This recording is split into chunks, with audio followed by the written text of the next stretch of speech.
Los pastores se convertirán en lobos, los sacerdotes mentirán, los monjes desearán las cosas del mundo, los pobres no acudirán en ayuda de los jefes, los poderosos no tendrán misericordia, los justos se volverán testigos de la injusticia. Seguramente, ustedes estarán pensando que estoy hablando de temas que se tocan en la actualidad, pero no es así. A decir verdad, en esta ocasión les voy a hablar de un libro muy interesante que se llama El nombre de la rosa, escrito por el autor Umberto Eco. Esto es Ingenio y comenzamos.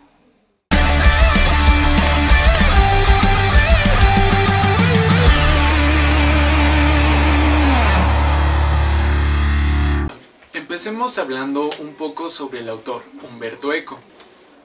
Empecemos cómo es que se le ocurrió escribir El nombre de la rosa. Verán, él recibió en 1968 unos escritos de un tal Abate Ballet, donde había una pequeña historia sobre un monje llamado Atso. Esta historia le interesó mucho a nuestro protagonista Umberto Eco, tanto que enseguida de que la terminó de leer, empezó a transcribirla varias veces. Luego, por azares del destino, la persona que lo acompañaba tuvo una riña muy fuerte con Umberto Eco, lo cual hizo que los dos se separaran. Esto fue algo muy lastimero porque esa persona se terminó llevando los escritos originales y Umberto Eco por la riña que tenía con esa persona ya no quiso volverla a ver jamás, ni siquiera pedirle nuevamente los escritos. De acuerdo. Después de eso, Umberto Eco fue a varias bibliotecas a ver si encontraba información acerca de nuestro personaje llamado Atso. Pero desgraciadamente no encontró información o encontró información muy pobre. En un viaje que tuvo por Argentina, Umberto Eco fue a parar a una biblioteca donde encontró información sobre Atso. A él se le hizo muy curioso porque como referencia no encontraban al Abate Valen. Así que Umberto Eco se inspiró para escribir sobre esta historia llamada El nombre de la rosa. De hecho, supongo que si hubiera encontrado información muy interesante, tal vez esto no le hubiera llamado la atención para escribir este texto después. Así que vayamos a lo central. Podemos decir entonces que El nombre de la rosa no es una historia totalmente creada por Umberto Eco. Para entender un poco la narrativa del libro, podemos empezar viendo el contexto histórico en el que se ubica. En el siglo XIV se seguían las teorías o lo que decía Aristóteles, además de lo que decía Santo Tomás de Aquino.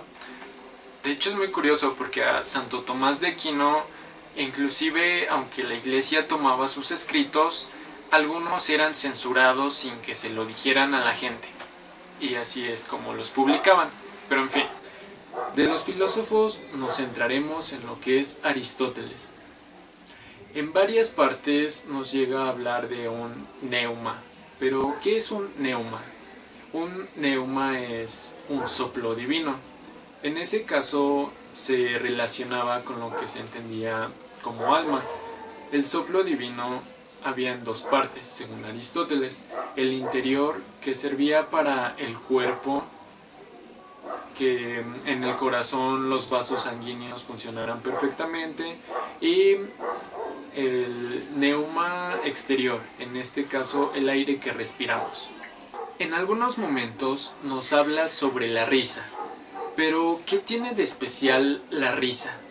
Pues verán, se sitúa en uno de los libros que supuestamente Aristóteles había escrito, aunque según la narrativa no había datos exactos de que Aristóteles hubiera escrito tal libro. Sin embargo, se creía que la risa era un aspecto negativo, porque supuestamente, siguiendo a Jesús, no había indicios de que Jesús hubiera reído en toda su vida, aunque según decía Fray Guillermo, tampoco había indicios de que hubiese pasado al contrario. Pero de todas maneras, esto era un conflicto, un debate para nunca terminar. Es curioso porque la risa o el chiste después, muchos años después, siglos, se volvieron a retomar en la... no tanto como ciencia, pero en el psicoanálisis con Freud. Nuestra historia se basa en el siglo XIV, en el año de 1327.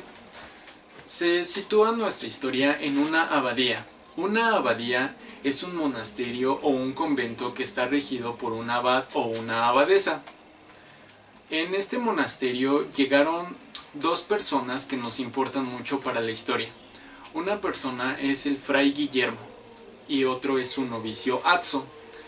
Estos, al entrar al convento, se dan cuenta de que, bueno, ya después de platicar con el abad, ser recibidos, después de que comieron, se dan cuenta de que empieza a haber asesinatos en el lugar. Los asesinatos empiezan con una persona llamada Adelmo, la cual se duda mucho si es un asesinato o si se trata en dado caso de un suicidio. Es algo muy dudoso, pero nuestros personajes deciden investigar la situación. Cuando hablan personalmente con el abad les dice que no pueden entrar a la biblioteca, porque la biblioteca es un lugar sagrado, al que solo puede entrar el bibliotecario, y si acaso también puede estar adentro su ayudante. Le prohíben el paso al Fray Guillermo hacia la biblioteca, y le dicen que tiene que reconstruir cómo es la biblioteca, pero por fuera, o sea, él nunca puede entrar.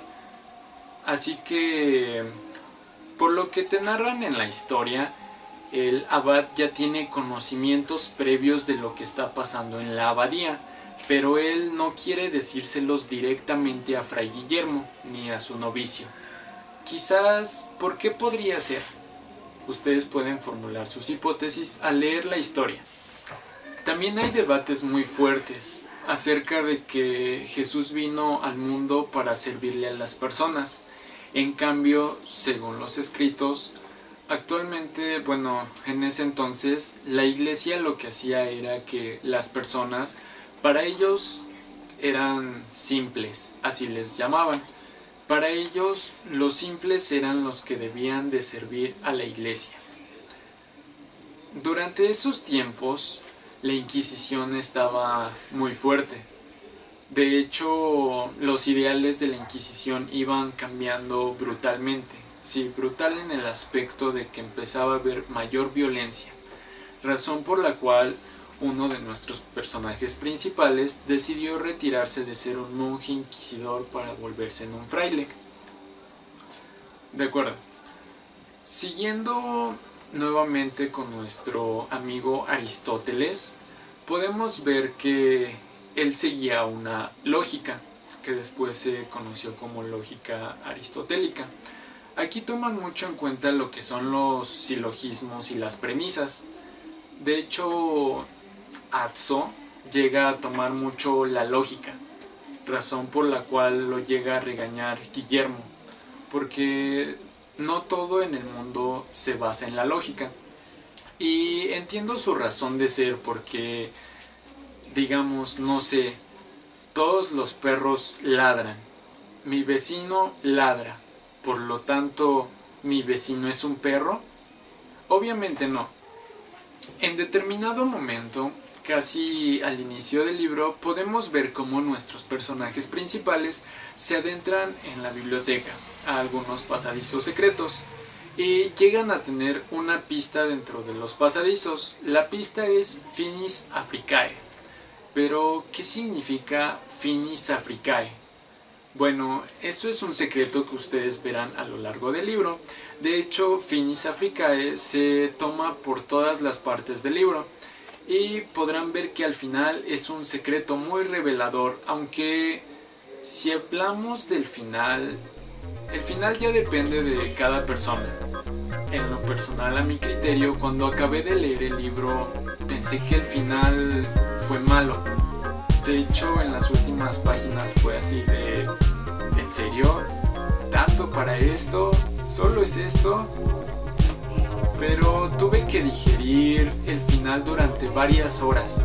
Incluso recuerdo que esa noche hasta soñé con el libro de El nombre de la rosa. Pero cuando amaneció tuve una sensación de satisfacción. Empecé a analizar nuevamente el final y me di cuenta que realmente es un buen final. Un final que pocos libros, realmente muy pocos libros tienen, porque no es el típico final feliz y ya se darán cuenta por qué. En fin, yo les recomiendo mucho ese libro.